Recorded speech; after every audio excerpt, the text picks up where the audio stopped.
Телеведущая музыкального канала знает, куда нужно приходить на шопинг. Вечером модное мероприятие, гости люди искушенные, поэтому нужно подобрать одежду так, чтобы ни у кого не встречалось похожего платья.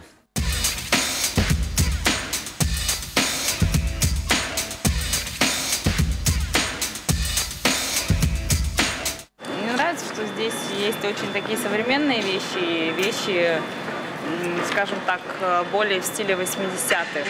То, что отсылает нас к тем временам, когда мы примеряли на себя одежду наших мам, смотрели, как одеваются наши папы. То есть это очень вещи с историей. Предпринимателю, который придумал вот так компоновать авторские подиумные работы, нет и 30, сотни моделей на разный вкус и цвет легко составят счастье столичного модника. Сюда приходят те, кто буквально вчера видел эту вещь на фэшн-показах. Вот это несколько дней назад представил знаменитый кутюрье из Франции. А эти майки с принтом знаменитого актера придумала дизайнер из Омска. Каждая вещь – эксклюзив.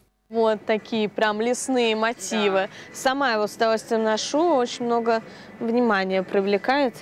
Все ему комплименты отвешивают. Вот уже 2 года предприниматель Анастасия Сартан покоряет индустрию моды креативными идеями и рискованными бизнес-маневрами. Интернет-магазин одежды, а также точки в торговых центрах приносят ощутимый доход. Только за прошлый год выручка компании составила более 10 миллионов долларов. Сегодня в это трудно поверить, но 26-летний предприниматель без бизнес-связи и протекции начинал свое дело буквально с нескольких единиц товара. Мы начинали в основном с платьев. У нас было всегда на платье на все случаи жизни. Там 80% коллекции это платье за 2-3 тысячи.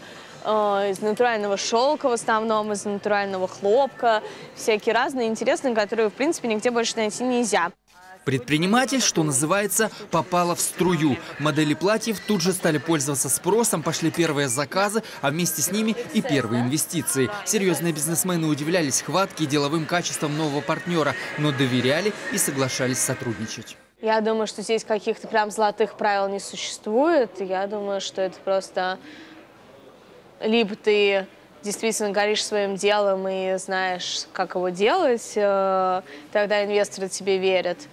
Либо как бы не то, что верят, а тогда плюсы тебя перевешивают те минусы, которые они видят.